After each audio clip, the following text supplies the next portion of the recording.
You're the expert. I just work here. Looks pretty solid. I just work here.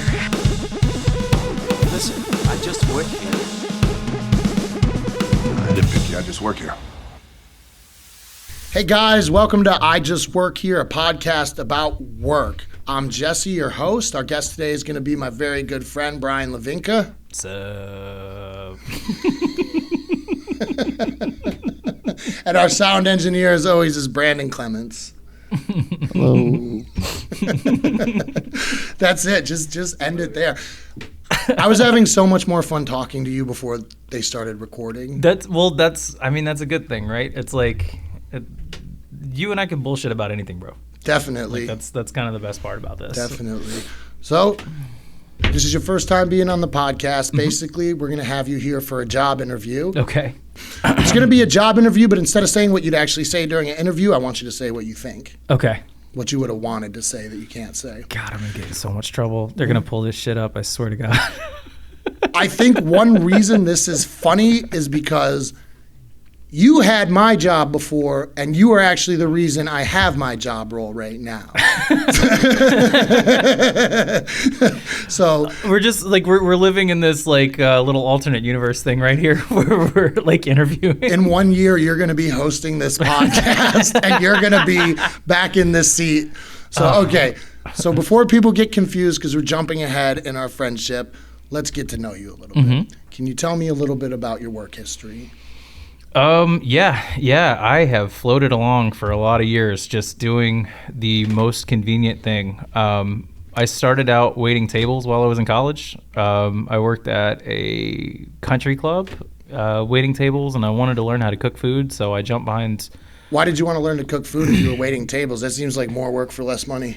You're not wrong, but it was a life skill. Can you say that again slower? Yeah. Not the life skill, the other thing. You're not wrong. Oh my God, that's so fucking hot. Please. You're not wrong. I would pay a woman to say that to me over and over again. I'm going to tell Morgan to do it for your anniversary just once. just like whisper in his ear. I was going to say she'll do it, just not to me. All right, anyways. Yeah. So you went from serving to the kitchen. Well, so that was, ooh, shit, man. I started college on my 18th birthday. Like, I came out of high school, went directly into the junior college, and just needed some way to make money for spending because, like, I got basically a double tuition scholarship for art to go there. Awesome. And I was really like, I was technically like what I was going for is like I wanted to go to med school. I was 17. I had it all in my head that like, okay, I'm going to use this art scholarship to push me through my science classes, go to med school. And then Bush got elected for a second time, and I decided I didn't like people enough to save their lives. So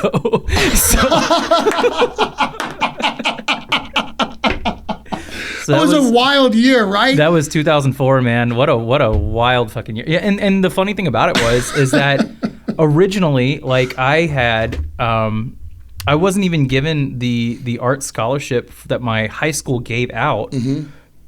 The art teacher decided just not to give it away that year. I was the only graduating art senior that had focused on it through high school. And I was like, man, what a dick. I think one big difference between me and you is like the minute I realized I didn't want to save people because of George Bush, I would have gone and worked for the other side. I'd be like, hello, Al-Qaeda. Was it actually Al-Qaeda? I don't think Al-Qaeda has a phone number. I'm just riffing here, dude. Yeah, hell, hey, Al-Qaeda, do you need a doctor? I don't know. I mean, according to him, like a couple years later, it was Saddam Hussein. So who fucking knows, man? Yeah, well, I could probably be an Iraqi doctor too, dude. Like, you can fucking stop me. I'd be the top doctor in Iraq. I'm gonna start. Iraqter? You would drive an Iraq. I would drive an Iraq. An Iraq in Iraq. Anyway, yeah, like So what was it like going from serving to cooking? I only did it for like 2 weeks. No shit. Yeah. And the thing is that like when I say it was a life skill, I just wanted to learn how to cook because all I learned how to cook ever was from my dad, who's Cajun. Mm-hmm. So it was all just like gumbo and etouffee and sauce piquant, like all that kind of stuff. 1,000%. And if you need to know another reason we're alike, I did the exact same thing at some bar I was bartending. It was like a mixed French-American restaurant, and I love the food. Yeah. Always wanted to cook. Yeah. I asked the owner, Andy Schlosser, if he'd teach me to cook, and I worked in the kitchen a couple days a week, just long enough to learn how to cook, and realized I fucking hate this. it. Yeah. Working in a kitchen with my whole heart. And I've got so much fucking respect for chefs out there. So much respect. Anybody who can do that much drugs and still work is fucking mind-blowing, dude. And like the managers of the staff know it, because I've seen managers like pay advance their employees an hour before their shift and then be like, okay, I'll see you at 7. Yeah, no shit. You know what they're going to do. 100%. 1,000. It's like, so that was, God damn, man, you just hit a, whoo, all right. Like I said, I spent a few months in the kitchen. Yeah, no shit. I'm sober now, but I spent a few months in the kitchen. Here's the pre-workout, baby. So, I decided that wasn't the life for me. I really enjoy cooking, and I love cooking for my friends, and it's like a way to show love to people, but like, fuck doing it for money, man. It's never enough money for the amount of bullshit that you have to deal with, the ordering, the taking care of, like, just high-end customers that think that they know better than you. Fuck that shit. And we both know the real problem with it is they just don't pay what the work is worth. That's the huge problem of it. People could grit their teeth and get through it a little better if it paid more than $11 an hour, I think. Jesse, how often are we going to say that for this podcast? People don't get paid until the government is overthrown. There's one point in this podcast, and that's to unite the people. You're... and overthrow the government. Are they listening? No, I don't know. If they are, please don't look at my taxes from 2017. Jesus There's Christ. nothing there. I have I was, speaking of work, I've been a contract employee for the past year, and man, W-9s fuck you. Like, they fuck you so hard. How? I have an extension on my taxes this year because I haven't actually gotten my W-9 from my previous employer for last year, because I didn't stop working until I got paid through July, and then started school in August. And on the W-9, you haven't paid taxes on any of that money yet, right? Well, they don't know that I didn't work for the past year. Don't you go hitting me with double negatives, man. Yeah, they don't know that I didn't. They don't know that I ain't worked. I ain't done no work. No. Yeah, so I have a tax preparer that takes care of all that shit for me. So thank fuck for that, because she's the one who filed the extension reminding me that tax day was on the 15th, and I was like, bro, I'm in midterms, I don't know what to do, leave me alone. You can't put a value on dorks that know the rules. Dude, no shit. They're the most valuable people. The ones that stay on your ass and make you do the things that you need to do. Yeah, Jesus. absolutely. Yeah. All right, so we got through your first job was serving. What did you do after that? I continued. Well, okay.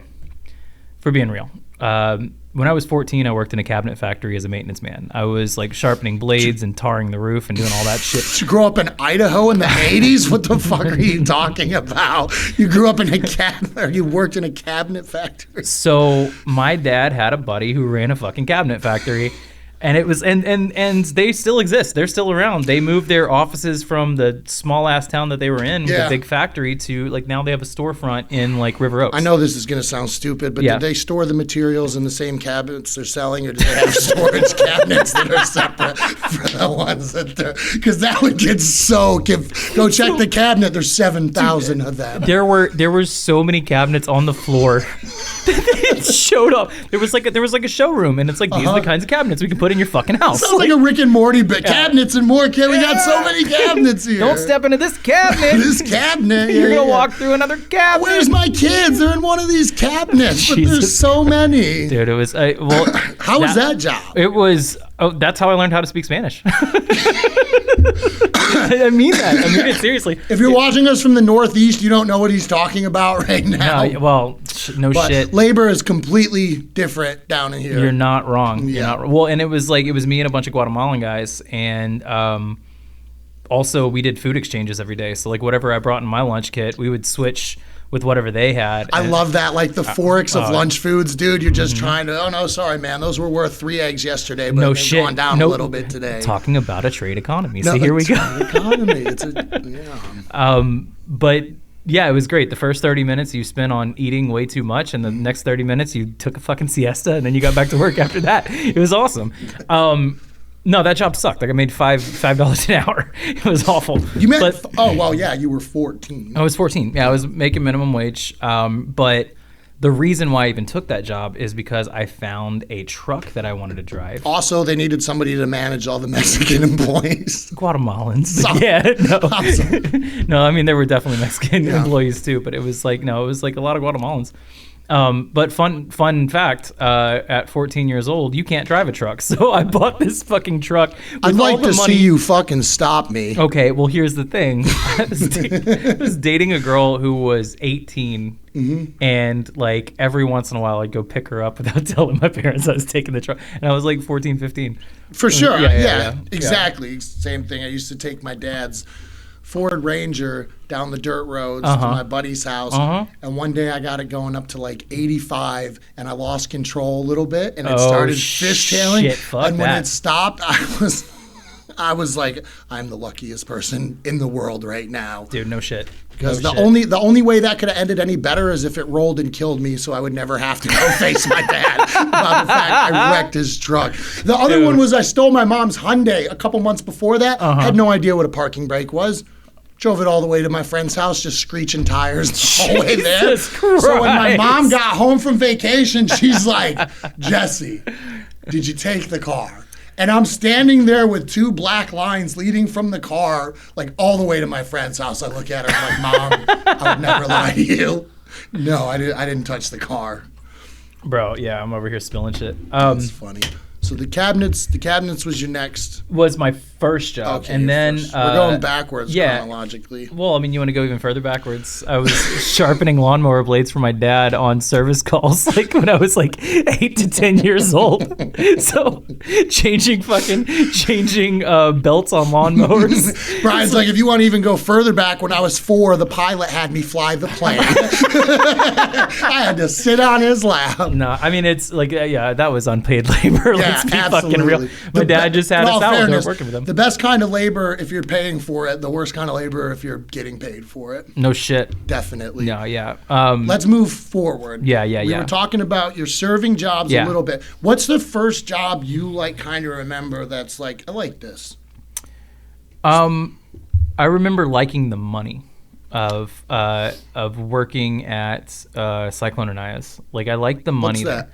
It's still around. It is a Tex-Mex restaurant that was started by a pro wrestler. It's, All right. It's on the corner. Oh, gotcha. Okay. Yeah, it's on the corner of Bagby and Gray. Mm-hmm. That was like the original location, I think. But I remember working on like Tuesday, Wednesday nights and walking out of there with enough money to be like, oh shit, I'm going to spend this money on drinks tonight. You know what I mean? But it was like, it was okay. It was good. And then Friday nights were the nights that people went out and all they wanted to do was be seen drinking these massive, like gigantic fishbowl margaritas. Huge, obnoxious margaritas. Yeah. They're just all sugar. Dude, nothing but sugar. And like, I loved everybody that I worked with, but I was like, man, fuck these customers. And ended up moving and going and getting a job at a sushi restaurant that no longer exists. That's a long story too. Did they know you weren't Japanese?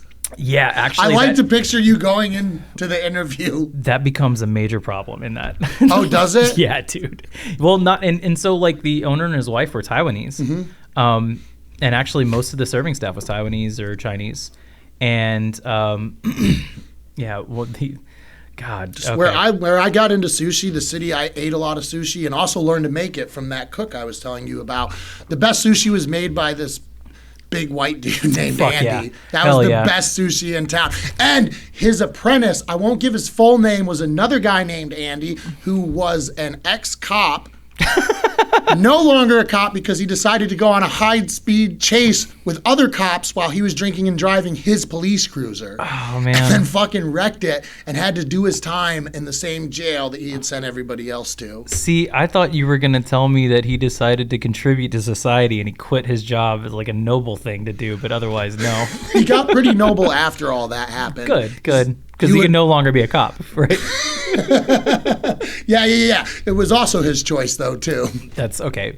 No, Making that choice. I don't want to tell his story today, but he's an amazing guy. Yeah. If you ever get a chance to meet him. Ex-cop turned into sushi chef who's just become this super zen, whole, well-rounded person that is very complete with life. It's such a wild character arc to watch. And he said, that led to his anger and all those things that built up that aggression into him and came to that head eventually led him to where he is now. So I get that. I mean, it's like I think we all have to hit our valleys before we can hit peaks, right? Definitely, yeah. But not all of us get to do it in such a fucking cool way. No shit.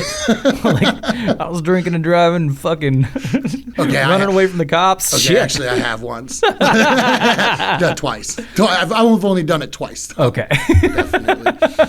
So it was the money. The money's what you liked about work. That was because why the fuck? Like, okay, I would say like. Because like one of my earliest jobs was working. My uncle was a manager at a string of tattoo and piercing shops in Virginia Beach on the ocean front. Yeah. And I got the opportunity to be an assistant manager at one of those shops. It only paid like $12. Bro, you got to be a counter girl? That's fucking sick. Got to be a counter girl. That's so dude. good. It paid $12 an hour, but you want to talk about like one of the best, coolest jobs and one of the best vibes for years. Because you're in with Money the people sucked, I mean, you're in with the people that you want to be, and it really is. It's the other employees. Cool people, the tattoo exactly. artists, the beach kids, the skaters, the surfers, the musicians, right? Dude, because that's what it comes down to anyways. Yours is money, but connections can be as valuable as money and can provide you with just as much fun. I mean, I'm just saying that in terms of the work itself. Like, the money is what made it worth it. But then when it wasn't worth it, I went and found another job. Like, that was the thing with Sushi King, man. Sushi. Oh God, I shouldn't have said the fucking name of the restaurant. Oh, it doesn't. Just bleep it out. It's not even there anymore. It's gone. It's Can gone. you make it sound like you said the N-word when you bleep it out? Sushi. Fuck, man. Stop. Someone has to have named it that by now. No, there has to be bro. one food truck. N-U-G-A. Like there has my to. God. All right, bro. can we bleep just this whole, just start with that and then just right to the end? Dude. Because I'm going to say it. Dude, okay. The sushi restaurant I was in was run by a head chef who was Taiwanese. His wife was also Taiwanese. The rumor goes that it was started with the wife's family's Also, head money. chef sounds way sexier than it is. Yeah, well, no shit. Right. Yeah, but he was the guy who ran the restaurant. Chef of head, you say? Why don't you whip me up some fucking blowjob, Dude, buddy? this dude was coming in with fresh fucking tuna And he every said day. coming too. All right. And tuna. and here we are. A bunch of sex stuff. All right, get it out now. Tuna. Right. No, his wife goes out of town. They go back to visit their family, and this hostess gets moved to a waitress, and the waitress starts getting all the best tables, and we're all just like, what the fuck is happening?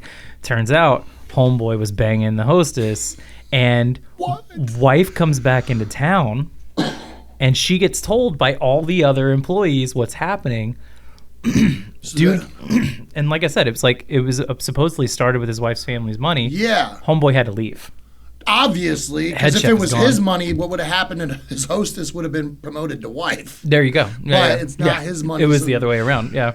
So That man made a very calculated decision, though. Poor. He had to know that was going to blow up in his face that bad. dude, if he didn't, like, I mean, what a fucking idiot. She probably was already going to leave him. Like, they probably already had trouble, and he's like, might as well go down in a blaze of glory. You know, and who am I to judge? You know, Yeah, we haven't was even only- seen a picture of the girl yet, in all fairness. She was okay. She was okay? But she was also like, she was sweet as a hell until she got that head waitress job. Like, basically moved up and like was only getting the, like, dude, I have been tipped 300% on a table at this place before, and like I took that money and bought my friends dollar beers. You know what I mean? It's like, it is what it is.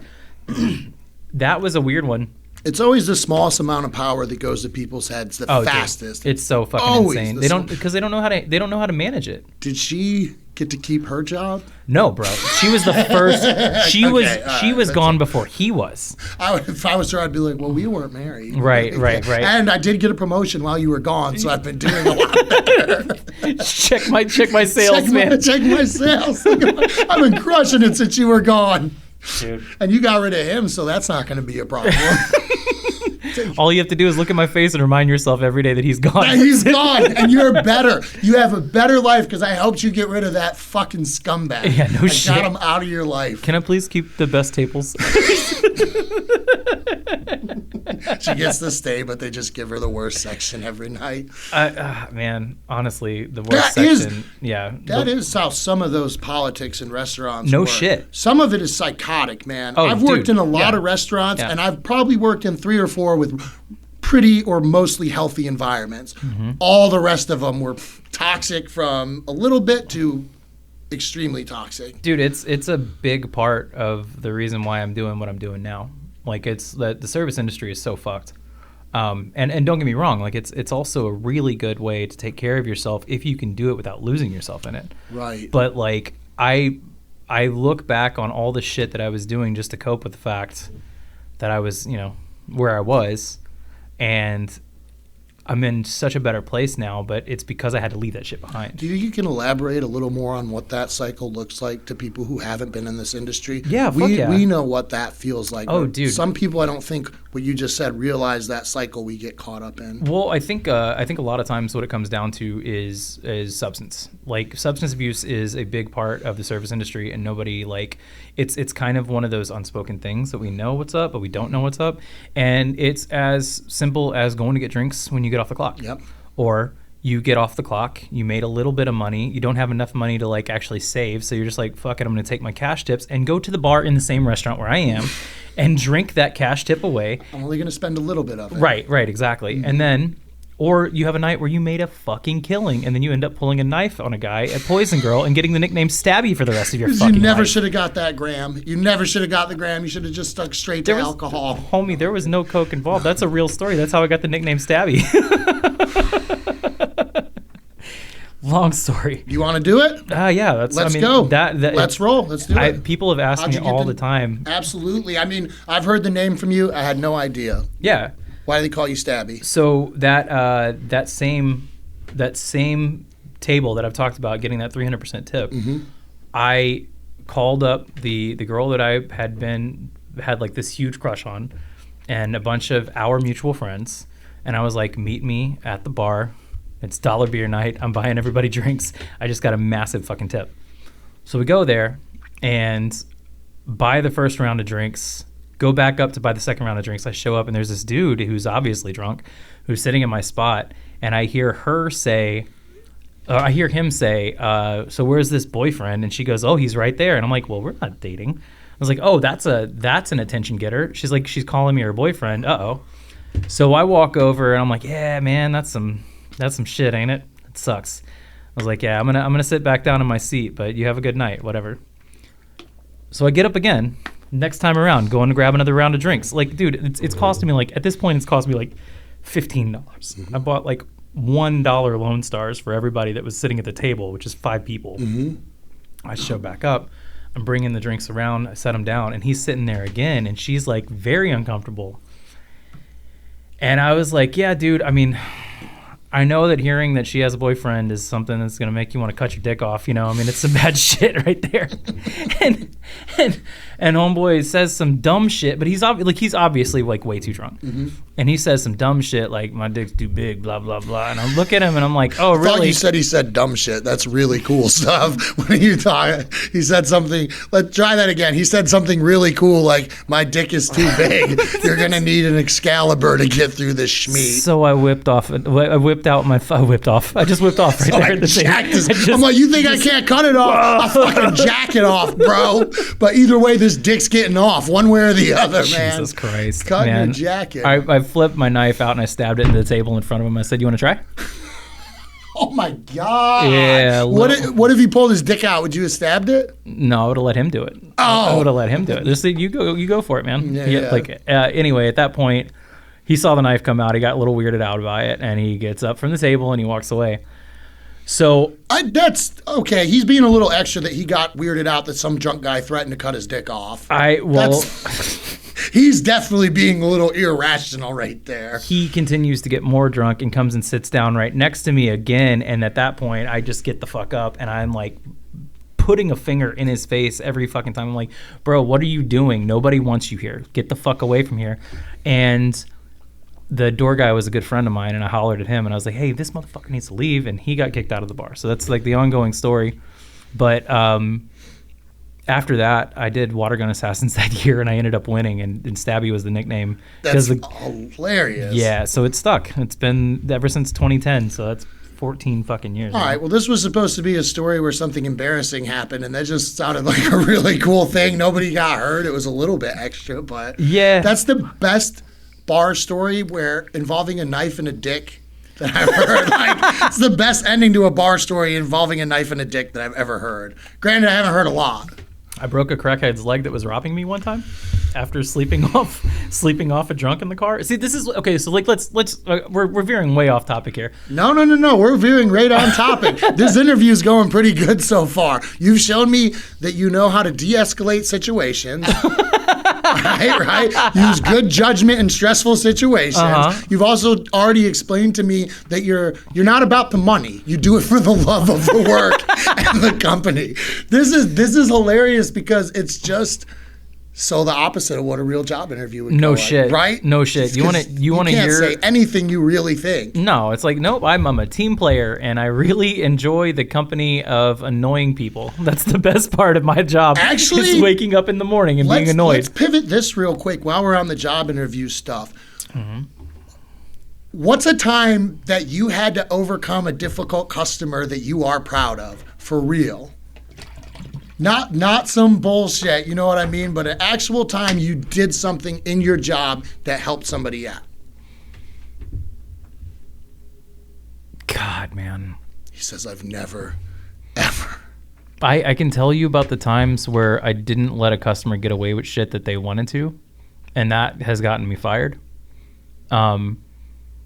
Actually helping someone out. I think I'm better talking about that when I've done management stuff, because there's been times where I had to protect employees that were a little rough around the edges or having bad things happen to them. I'm a lot better at dealing with somebody who I know and care about than I am with like run-of-the-mill person off the street. But that's the thing, is that like I'm trying to like have more empathy for those people too. Mm-hmm. It's not easy. Especially when it comes to there being, booze and alcohol involved. It's like, or booze and alcohol, both of them, one or the other, or both, or Coke, or whatever the fuck they're mixing in whatever with it. They're doing. Yeah. No, I think that there have been times where like we've had to kick people here specifically, like kicking people out that have gotten too drunk, that have gotten aggressive in like a pit or whatever. Like there was a dude who was like groping girls one time that we had to kick his ass out, and he kept trying to get back in. I mean, that's really what you're not wrong. In this industry, in the nightclub industry, some of the best things that we can do is get rid of fucking creepy guys and save girls from creepy guys. I don't think before I worked in this industry, I realized exactly how predatory guys can be a lot of times without even doing it intentionally, which is wild. Even just the action of you realizing you're interested in a girl and following into that next room to wait for that next conversation. It's a little, maybe I'm wrong, but I don't feel like girls do that to me. I don't feel like girls wait to see where I'm going and then try to start another conversation in another room. No, I've definitely had that happen to me, but that's a different story. Okay, I don't think guys who don't look like us have that happen to them on a regular basis. I think that I have had my share of creepy women, so maybe we could just umbrella the whole thing with creepy people. Yeah, well, in general, creepy. Yeah. Well, and I mean, there's no shortage of creepy women in comedy, bro. I'm not just like throwing that one out there, but it is kind of true. No, there was one night I remember I was not the manager at this point, but I was a bartender, and listening to a comedian hit on a girl at the bar. They were the only two people sitting right in my well. Mm-hmm. And it was one comedian hitting on another, And homeboy was like really trying to get her to make out with him, and she was like, "No, dude, we're friends. Like, this is a weird thing for you to do." And then he started talking about killing himself, like right there. And I had to kick his ass out. And he was an employee. He was somebody else that worked here.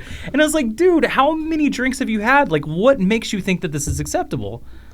That is insane. Yeah. Yeah. Well, because once you get the first drink in, Yeah. everything else gets a little easier. Yeah. People get a little dumber. You touched on it today. To look at either of us Yeah. a couple years ago Yeah, in no this shit. industry Yeah. after a few drinks and how wildly out of character we can be. No shit. I mean, I think that I don't even know that it was out of character. I think that at some point the trend becomes character.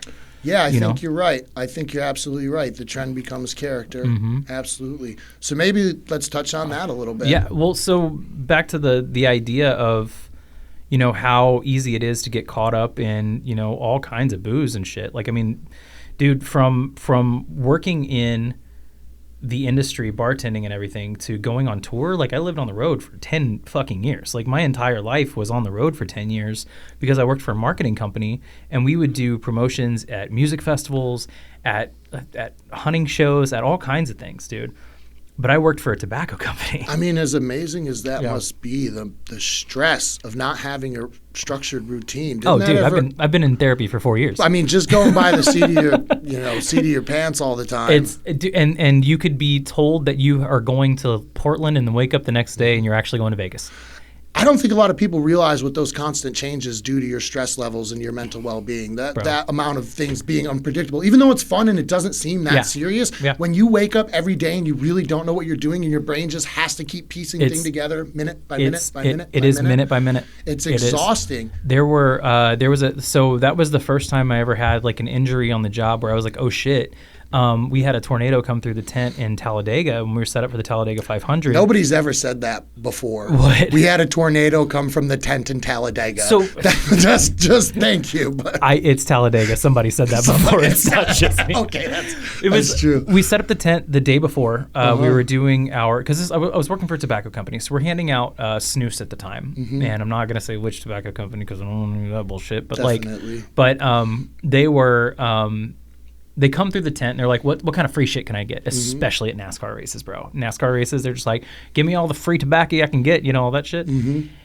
So we set up the night before. We wake up the next day, we go, and the tent is a fucking shambles. Like there's like the support beam in the middle is broken, so it's all just pooled water on When top. you say tent, I think we're all picturing just a little small No. personal tent you would use for No. a picnic. But This I was think a you're talking 40 by about 80. a wedding style, Yeah. big Yeah. outdoor tent. Right, and Okay. it's something that we would load into a Penske truck and drive to the next town and set up there, and then I like that it has to be Penske. It could was- have been U-Haul. Or no, could it have was been- specifically Penske, Penske. and we lived in a fucking Sprinter, and the Sprinter had like 8 pilot chairs and a bed that folded down in the back, and it's like you needed sleep on the road, that's where you slept. So you came back in this massive tent. Mm-hmm. It's just completely in on itself, collapsed. Well, it's so both sides are they're still sticking up, but there was so much water pooled in the middle that it broke the support beam that was in the middle of the tent, and so we had to It looked like a pair of witch titties. exactly like Keep a it pair of fucking which whoop, like whoop. exactly. Oh, dude. What did you do after you finished jerking off? I didn't even finish jerking off. We got to get back It's to like, work. we gotta get this shit done. We got to clean up these witch titties, dude. So it was like ratchet strapping Mm-hmm. the tent to get it as taut as I could to get the water out of there, and slipped off the fucking ladder and jolted my spine because I landed directly on a heel. And yeah, so since then, literally, I've always had like shoulder problems. Yeah. And it's like, I don't know if it's 'Cause like you a done compressed disc or some stupid Jammed shit. your spine up That's in his it. neck hole. Yeah.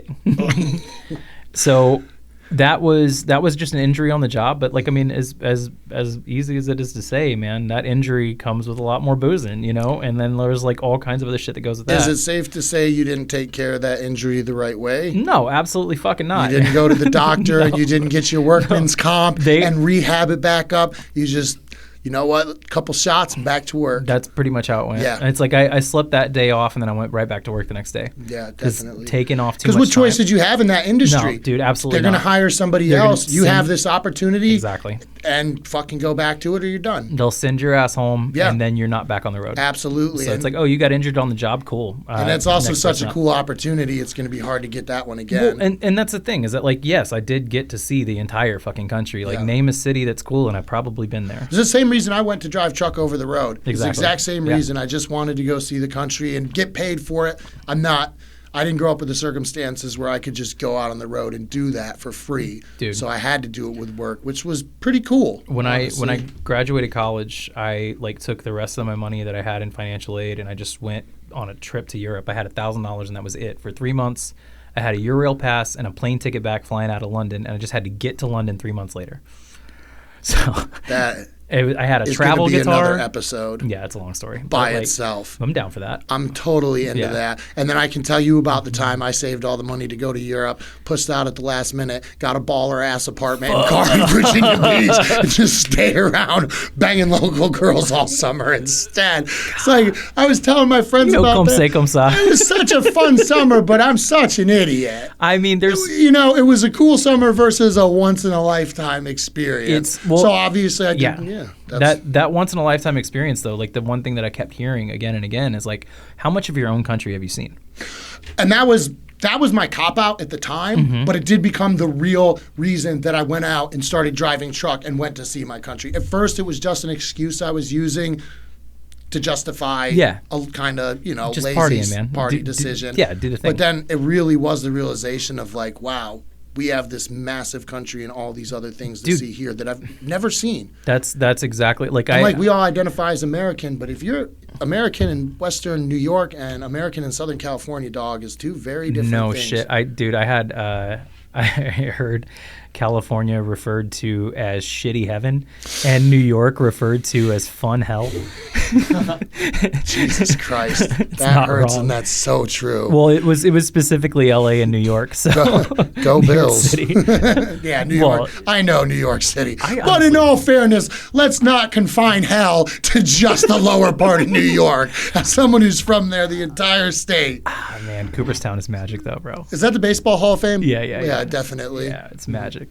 No, it's a weird thing. I kept running into people who were like, "Hey, how much of your own country have you seen?" It's like you get to see all of our country, but like, have you done any actual exploring? And at that point, I had only been to like L.A. and New York and Washington D.C. and a lot of time in the South, but that's it. Like, it's like I hadn't gone anywhere else. You hadn't seen the rest of it. You hadn't seen all the Roanoke, Virginias, and the Greensboro, South Carolinas, and all those Yuma, Arizona, all the different little pockets. The Missoula, Montanas. The man. Missoula, No, Montanas. Missoula is fucking amazing. I know dude. Missoula has a distribution center there. Anywhere that has a distribution center, I've probably been. Yeah. Oh yeah. Hell yeah. That makes sense. Every little small shithole in Arkansas and everywhere else. No offense, Arkansas. You have that Walmart. Walmart distribution and Bill Clinton. They have the Ozarks. You know. Yeah. No. The water or the people? The Ozarkians. That's like, don't ever say Ozark at me. That's like some Little House on the Prairie nonsense. There's no way that's still what they're called. They can't be called the Ozarks anymore. Their last name is Ozark. No. Hi, I'm Bill Ozark. Bill Ozark. No, I'm not from the mountains. It's just right. coincidence. That's funny. Oh man. That's But good. So along those lines, like where we're at when we're talking about like the way that it's easy to fall off on substances, like I think that it's just an easy out, and I think a lot of us, specifically like me and you, I think both of us have some very similar traits when it comes to the way that our brain processes like dopamine and the way that we don't have enough of it, and so we just seek the easiest means of getting it. Yeah. Which is like, I mean, a lot of times that just comes in the form of, oh, wait, I can just go buy a couple beers and I'm good. Yeah. But Instant gratification, however it is, or food, or whatever it is. That's Yeah. absolutely it. You don't really see those long-term, you don't get to see the long-term benefits because you're so focused on the short-term stuff. and also you don't see the long-term detriment either. Yeah. You don't see the long-term, like when you like gorge yourself on 5,000 Taco Bell calories, all you feel is like a fat piece of shit the next day. Yeah. But you don't see that you are corroding yourself from the inside. Absolutely. And then with having ADD too, it's a little bit differently because where people without ADD, they can look back at the shoreline and see how far they've gone, and they can look forward and see where they're going. But with us, we're swimming in the middle of the ocean and we have no clue where dry land is. We're just trying to get through what we're facing right now. And we don't know what happened before or what's happening next. We're just trying to get through this situation. It is a constant struggle to find the attention for the things that we need and then be able to focus that attention correctly on the things that you need to do at that moment to not only like get your shit done but also survive. Yeah. Like survival is so tough. It is really hard for guys like us, and like it's funny how much work and effort we can put into like such a meaningless task. No shit. But then how hard it is to remember to pay your car insurance. Or dude, I'm sitting here telling you, dude, like sense. my like I was saying earlier, like I thank God that I have a person who does taxes for me because like I still have not sent over my W-9s for the contract work that I did because when I was a W-2 employee, you know, W-2 employee, they just pull that shit out. And at the end of the year, I push a couple buttons on the internet and I'm done. And you're done. Yeah. I have something really cool to tell you about neglect and not taking care of your responsibilities. So anyways, my mom, no, I'm kidding. So I tried to pay my student loan a couple times, but honestly, it was such a low interest rate and I never really gave a fuck about it. Right. And I just tried to wait out the government. Yeah. Well, I got a letter from my bank for a new credit card offer last year. So I was like, let me go check my credit and see. I checked my credit.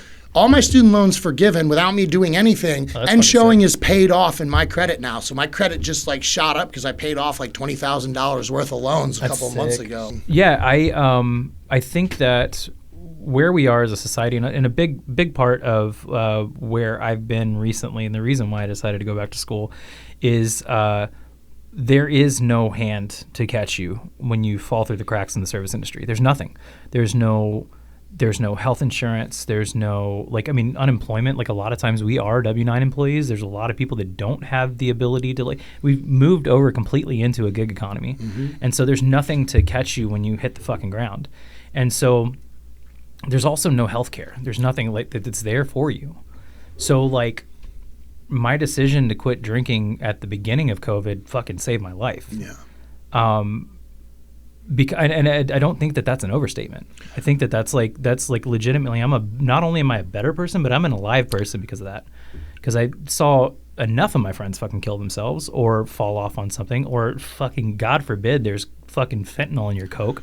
You know, there's shit like that where people are just dying left and right over the past 4 years.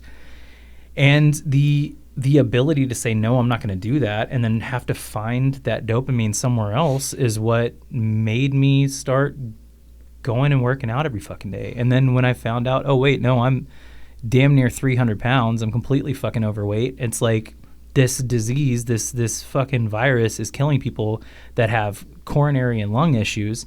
It's like, man, I should probably fucking start running. Isn't it funny how little we care about our health and our direction until something challenges it? And it's like, I don't mind being the reason that I die, and I don't mind being the reason that shit falls apart, but I'm not going to let COVID be the reason. I'm not going to be. It really is. It's funny, like, the minute me and you are faced with external factors, it becomes a challenge. Yeah, no shit. And all of a sudden, it's like, I'm going to rise to this challenge. And I guess trying to view ourselves and our daily activities as the challenge and trying to overcome those micro challenges is what both of us are focused on now. It's super fucking important, man. It is so important to be able to prioritize the things in your life and put them on a level that moves you forward. And it's like it's to the point now where I know that if I don't exercise, I'm a fucking psychopath. I lose my mind. I don't know what I'm doing.